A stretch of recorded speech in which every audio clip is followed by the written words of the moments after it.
حضرت محمد صلی اللہ علیہ وآلہ وسلم کو آخری بار غسل دیتے وقت کیا معجزہ ہوا؟ حضرت علی فرماتے ہیں کہ مجھے حضرت محمد صلی اللہ علیہ وآلہ وسلم نے وصیت فرمائی کہ میرے غسل کا انتظام تم ہی کرنا، کیونکہ میرے جسم پر جس کی نگاہ پڑے گی وہ نبینہ ہو جائے گا۔ جب حضرت علی نے غسل لیا، پھر جو معجزہ حضرت محمد صلی اللہ علیہ وآلہ وسلم کو آخری وقت غسل دیتے وقت آیا۔ بسم اللہ الرحمن الرحیم۔ ناظرین، حضرت فاطمہ رضی اللہ تعالیٰ عنہا فرماتی ہیں کہ میں حضور صلی اللہ علیہ وآلہ وسلم کے صحانے بیٹھی ہوئی تھی کہ کسی شخص نے السلام علیکم یا اہل بیت نبوت کہہ کر اندر آنے کی اجازت طلب کی۔ میں نے کہا، اے اللہ کے بندے، اللہ تمہیں جزائے خیر دے، آپ صلی اللہ علیہ وآلہ وسلم کو آرام کرنے دو۔ آپ صلی اللہ علیہ وآلہ وسلم عبادت میں مشغول ہیں۔ آنے والے نے بلند آواز سے کہا، مجھے اندر آنے کی اجازت دے دو، کیونکہ اس کے بغیر کوئی چارہ کار نہیں ہے۔ اور اسی وقت آپ صلی اللہ علیہ وآلہ وسلم نے اپنی آنکھیں کھولیں اور سیدہ فاطمہ رضی اللہ تعالیٰ عنہا فرمایا، تمہیں پتہ ہے تم کس سے باتیں کر رہی ہو؟ میں نے عرض کیا، نہیں۔ حضور پاک صلی اللہ علیہ وآلہ وسلم نے فرمایا، یہ ملک الموت ہے، انہیں اندر آنے کی اجازت دے دو۔ حضرت عزرائیل علیہ السلام اندر آئے اور آتے ہی السلام علیکم یا رسول اللہ کہا۔ پھر آپ صلی اللہ علیہ وآلہ وسلم نے جواب میں وعلیکم السلام یا امین اللہ کہا۔ پھر حضرت عزرائیل علیہ السلام فرمانے لگے، مجھے اس ذات کی قسم ہے جس نے آپ کو پیغمبر بنا کر بھیجا ہے، یا رسول اللہ صلی اللہ علیہ وآلہ وسلم، پہلے میں نے کبھی کسی سے اجازت طلب نہیں کی اور آئندہ بھی کسی سے طلب نہیں کروں گا۔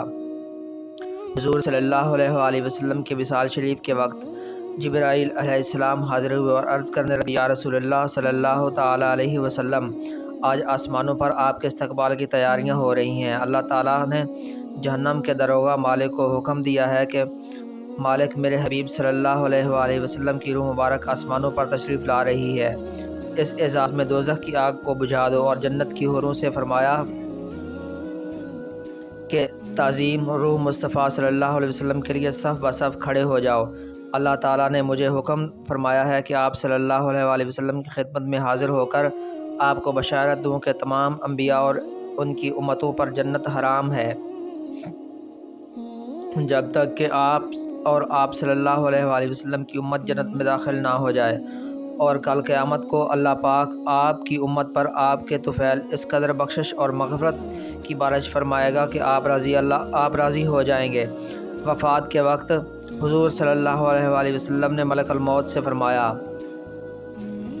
فرمایا کہ مجھے حکم ہے کہ اگر آپ صلی اللہ علیہ وآلہ وسلم کی مرضی ہو تب ہی روح مبارک قبض کروں۔ حضور صلی اللہ علیہ وسلم نے ملک الموت کو روح قبض کرنے کی اجازت دے دی۔ ملک الموت نے روح مبارک قبض کرنی شروع کر دی۔ موت کی تکلیف سے حضور صلی اللہ علیہ وآلہ وسلم کی پیشانی پر پسینہ آیا۔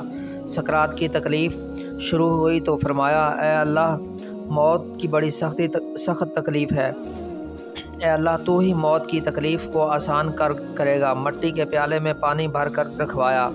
موت کی گھبراہٹ میں بار بار پانی میں ہاتھ ڈالتے اور ہاتھ اپنے منہ پر پھیرتے اور فرماتے، اے اللہ مجھے اپنے پاس بلا لے۔ حضرت فاطمہ رضی اللہ تعالیٰ عنہا نے کہا، یا رسول اللہ صلی اللہ علیہ وآلہ وسلم، آج آپ کو بہت تکلیف ہے۔ پھر آپ صلی اللہ علیہ وآلہ وسلم نے فرمایا، اے فاطمہ، آج کے بعد تیرے بابا پر کوئی تکلیف نہیں ہوگی۔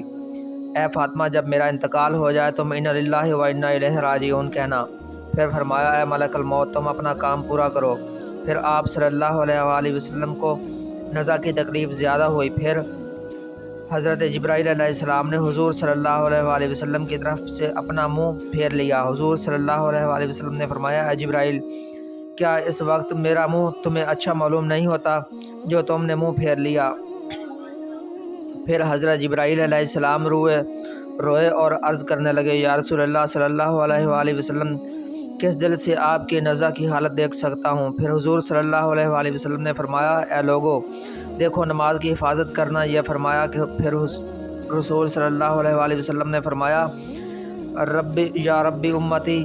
یہ کہتے کہتے اللہ تعالیٰ آپ صلی اللہ تعالیٰ علیہ وسلم کی جان سینے تک پہنچ چکی تھی، نیچے کے جسم کی جان نکل چکی تھی، مگر امت گناہ گار کا کلمہ منہ پر جاری تھا۔ حضرت جبرائیل علیہ السلام نے عرض کیا، رب العالمین فرماتا ہے کہ اس امت کی اس قدر محبت آپ کے دل میں کس نے ڈالی؟ تو آپ صلی اللہ علیہ وآلہ وسلم نے فرمایا اللہ تعالیٰ فرماتا ہے آپ صلی اللہ علیہ وآلہ وسلم کی امت پر 1000 درجہ آپ سے زیادہ مہربان ہے۔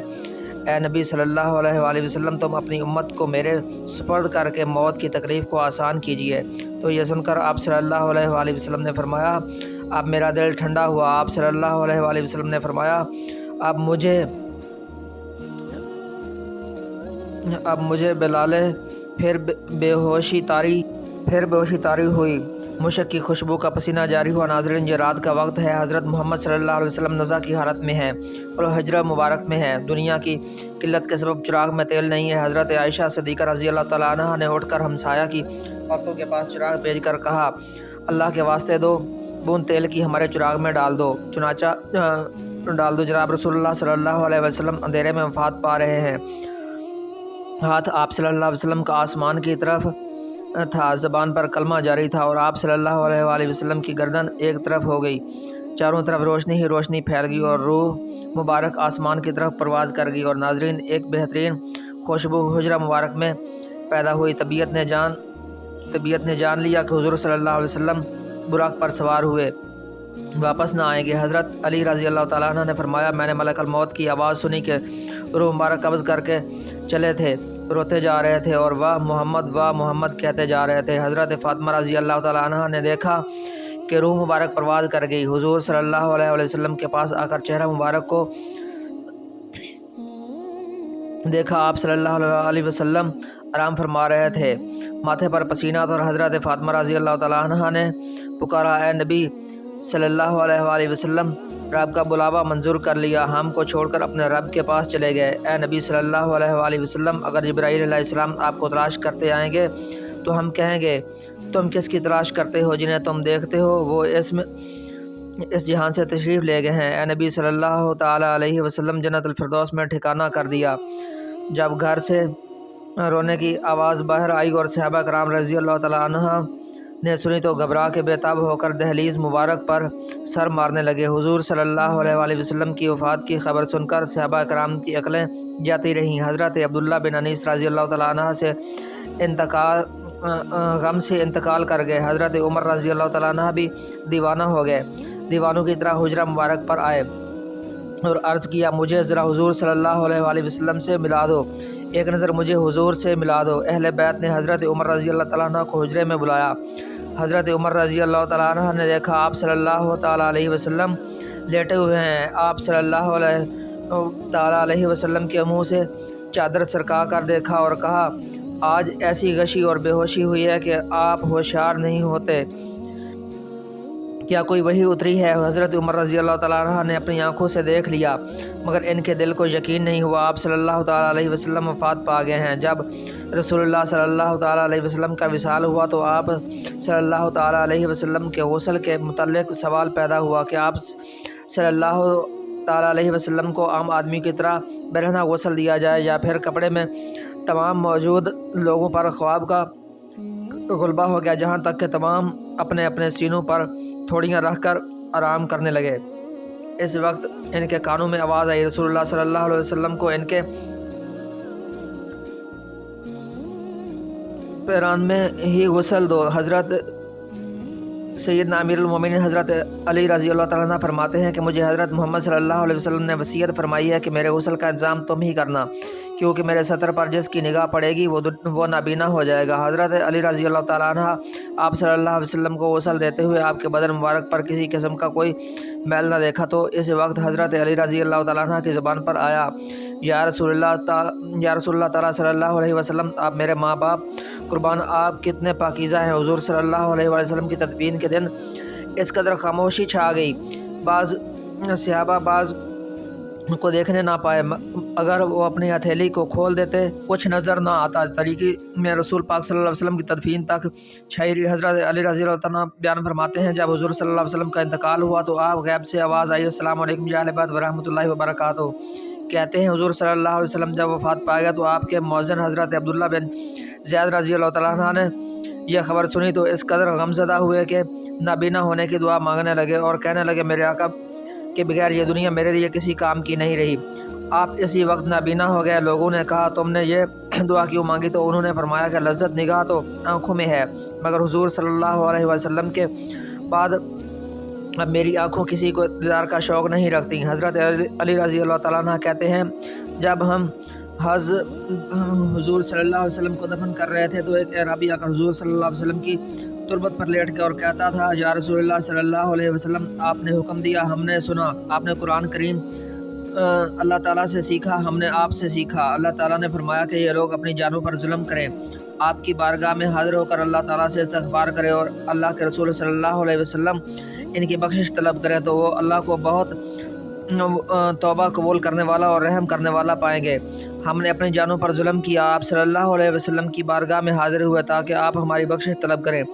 اسی وقت قبر اطہر سے آواز آئی کہ تم بخش دیے گئے ہو، تم بخش دیے گئے ہو۔ نبی اکرم کی خبر وفات کے بعد مسلمانوں کے چکر کٹ گئے، قدم لڑکھڑا گئے، چہرے بجھ گئے، آنکھیں خون بہانے لگی، ارض و سما سے خوف آنے لگا، سورج تاریک ہو گیا، آنسو بہہ رہے تھے اور انہیں تھمے نہ تھے کہ کئی بار صحابہ حیران گردان ہو کر آبادیوں سے نکل گئے۔ کوئی جنگل کی طرف بھاگ گیا، جو بیٹھا تھا بیٹھا رہ گیا، جو کھڑا تھا کھڑا، اس کو بیٹھ جانے کا یاد نہ ہوا۔ مسجد نبی قیامت سے پہلے قیامت کا نمونہ پیش کر رہی تھی۔ صدیق اکبر تشریف لائے اور چپ چاپ حجرہ عائشہ میں داخل ہو گئے، یہاں تک رحمۃ اللہ علیہ کی میت پاک پڑی تھی۔ صدیق اکبر نے چہرہ اقدس سے کپڑا اٹھا کر پیشانی مبارک پر بوسہ دیا اور پھر چادر ڈھک دی اور رو کر کہا نبی کریم صلی اللہ علیہ وسلم، میرے ماں باپ آپ پر قربان، آپ کی زندگی بھی پاک تھی اور موت بھی پاک ہے۔ اللہ تعالیٰ آپ پر دو موتیں موت لکھ رکھی تھی، آپ نے اس کا ذائقہ چکھ لیا،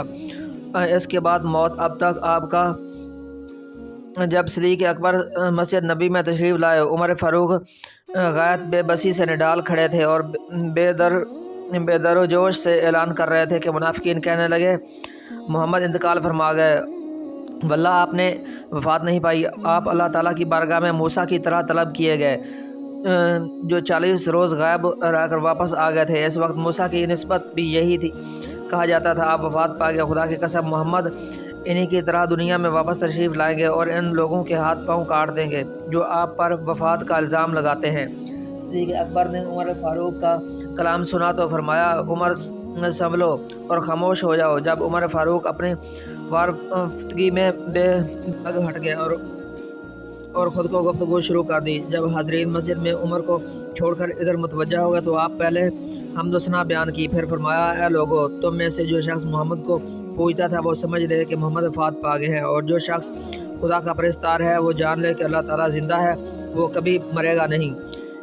یہ حقیقت خود قرآن پاک نے واضح کر دی ہے۔ ترجمہ نہیں ہے محمد مگر ایک رسول، ان سے پہلے رسول گزر چکے ہیں، کیا اگر وہ مر جائیں یا شہید ہو جائیں تو تم دین سے برگشتہ وہ اللہ تعالیٰ کو کچھ نقصان نہ پہنچا سکے گا اور اللہ ان قریب شکر گزاروں کو جزا دے گا۔ آل عمران۔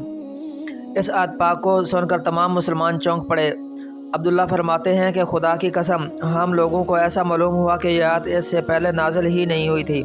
عمر فرماتے ہیں ابو بکر سے یہ آیت سن کر میرے پاؤں ٹوٹ گئے اور کھڑے رہنے کی قوت باقی نہیں رہی، میں زمین پر گر پڑا اور مجھ کو یقین ہو گیا کہ واقعی محمد رحلت فرما گئے ہیں۔ سیدہ فاطمہ غم سے نڈال تھیں اور فرما رہی تھیں پیارے باپ نے دعوت حق کو قبول کیا اور فردوس بری میں نزول فرمایا۔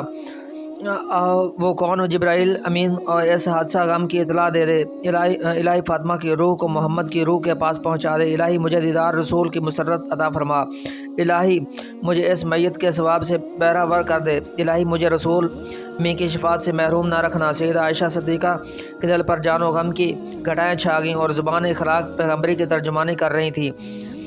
ہے وہ نبی جس نے تمول پر فقیری کو چن لیا، جس نے انگیزی کو ٹھکرا دیا اور آٹو پیر نفس سے جنگ آزما رہا، وہ اللہ کا پیغمبر جس نے ممنوعات کو کبھی آنکھ اٹھا کر بھی نہ دے، جس کا باب فیض فقیروں اور حاجت مندوں کے لیے کھلا رہتا تھا، جس کا رحیم دل اور پاک ضمیر کبھی دشمنوں کی اعزاز رسانی سے غبار آلود نہ ہوا، جس کے موتی جیسے دانت توڑے گئے، پیشانی انور کو زخمی کیا گیا اور اس نے پھر بھی دامن ہاتھ سے نہ جانے دیا۔